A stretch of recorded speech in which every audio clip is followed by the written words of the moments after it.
Hello guys, welcome to part 4. രാവിലെ 5 മണിയായിട്ടുണ്ട്. അപ്പം ഞങ്ങളെല്ലാവരും കൂടി റോത്താം പാസിലോട്ട് പോവുകയാണ്. അപ്പോൾ എല്ലാവരും പുറപ്പെടാനുള്ള തിരക്കിലാണ് ഗൈസ്. ബാക്കി വീഡിയോയിൽ കാണാം. ഓക്കെ, വെള്ളവും സ്നാക്സ് ഒക്കെ എടുക്കാൻ ഫുഡ് എടുക്കുന്ന താഴെ പോയി. അയ്യോ, ഞാൻ ജാക്കറ്റ് എടുത്തില്ല.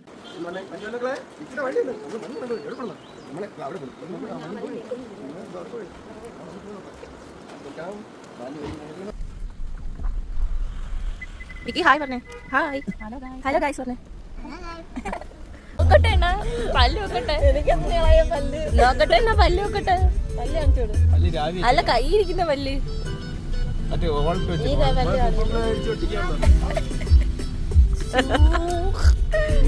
ഗൈസ് കല്ല് അല്ല, വെഡിങ് ആനിവേഴ്സറി ആയിട്ട് പല്ല് കൈ സ്വന്തം ഭർത്താവിൻ്റെ കല്ലറയിൽ സന്തോഷത്തിന് ചിന്തിക്കും സൈഡ് വ്യൂ ഒക്കെ കണ്ട് ഞാനും ഇരിക്കുമായിരുന്നു. അപ്പോൾ അതിനുശേഷം ഞങ്ങൾ കോട്ടൊക്കെ വാങ്ങാനായിട്ട് ഇറങ്ങി. അത് കഴിഞ്ഞ് ഫുഡ് കഴിക്കാനായിട്ട് കയറി. നല്ല വ്യൂ ഉള്ളൊരു സ്പോട്ടിലാണ് ഫുഡ് കഴിക്കാൻ കയറി. പിന്നെ ഫുഡ് എന്ന് പറഞ്ഞു കഴിഞ്ഞാൽ എവിടെ ചെന്നാലും നാനാണ് ഗൈസ് കിട്ടാനുള്ളത്. പിന്നെ രാവിലെ നാനൊക്കെ കഴിച്ചു. ഞങ്ങൾ മുകളിലോട്ട് കയറുവാണ്.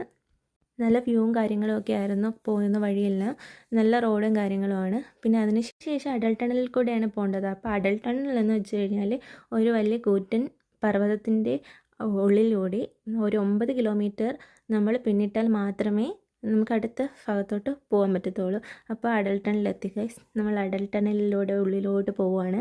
നിങ്ങൾ കാണുന്നില്ലേ, വലിയ കൂറ്റൻ മലനിരകളാണ് ഗൈസ്. അതിൻ്റെ ഇടയിൽ കൂടെ 9 കിലോമീറ്റർ സഞ്ചരിക്കണം. നല്ലൊരു വ്യൂവും കാര്യങ്ങളും ആയിരുന്നു. ഇവിടെ ഇറങ്ങാനും കാര്യങ്ങളൊന്നും പറ്റത്തില്ല. അപ്പോൾ ഞങ്ങൾ അടൽ ടണൽ കഴിഞ്ഞിറങ്ങി. അടൽ ടണൽ കഴിഞ്ഞിറങ്ങിയപ്പോൾ നല്ല കാര്യങ്ങളാണ് കാണാൻ കഴിഞ്ഞത്. അവിടുത്തെ ഹോട്ടലും കാര്യങ്ങളും കണ്ടോ. പിന്നെ ഞങ്ങൾ മഞ്ഞ് വാരി കളിക്കുകയാണ് ഗൈസ്. മഞ്ഞ് അടിപൊളിയായിരുന്നു. വലിയ മഞ്ഞും കാര്യങ്ങളൊന്നും ഇല്ലെങ്കിൽ തന്നെ ഞങ്ങൾക്ക് ഒത്തിരി ബുദ്ധിമുട്ടും കാര്യങ്ങളും ഉണ്ടായിരുന്നു മുകളിലോട്ട് കയറുന്തോറും. അതുകൊണ്ട് ഒത്തിരി മുകളിലോട്ട് കയറാൻ നിന്നില്ല. പിന്നെ എല്ലാവരും കുറച്ച് താഴോട്ട് ഇറങ്ങി വന്നു. പിന്നെ അവിടെ കുറച്ച് നേരം സ്പെൻഡ് ചെയ്തു. തിരിച്ച് ഡ്രൈവർ വന്ന് ഞങ്ങളെ പിക്ക് ചെയ്തു. എല്ലാവരും ടയേർഡായിരുന്നു ഗൈസ്. എനിക്കാണെങ്കിൽ ഒട്ടും പറ്റില്ലായിരുന്നു. മുകളിലോട്ട് പോകുന്നതോറും ശ്വാസം മുട്ടലും തലവേദനയും കാര്യങ്ങളും ഉണ്ടായിരുന്നു. പിന്നെ തിരിച്ച് ഞങ്ങൾ അടൽ ടണൽ ഇറങ്ങുവാണ്. ടണൽ ഇറങ്ങി ഞങ്ങൾ നേരെ ഞങ്ങളെ റൂമിലോട്ടാണ് ഡ്രൈവർ കൊണ്ടാക്കിയത്. അപ്പോൾ എല്ലാവരും റൂമിൽ വന്നു. കുറച്ച് നേരം റൂമിൽ സ്പെൻഡാക്കി. കുറച്ച് നേരം ടൈം സ്പെൻഡാക്കി ഉറങ്ങിയതിനൊക്കെ കിടന്നതിന് ശേഷം പിന്നെ ഞങ്ങളെല്ലാവരും എഴുന്നേറ്റു. കാര്യങ്ങളൊക്കെ പറയാനായിട്ട് ബാൽക്കണിയിൽ വന്നിരുന്നു. എത്ര മണിയായി? 7 മണിയായി.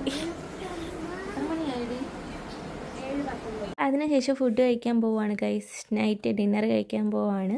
അപ്പോൾ എല്ലാവരും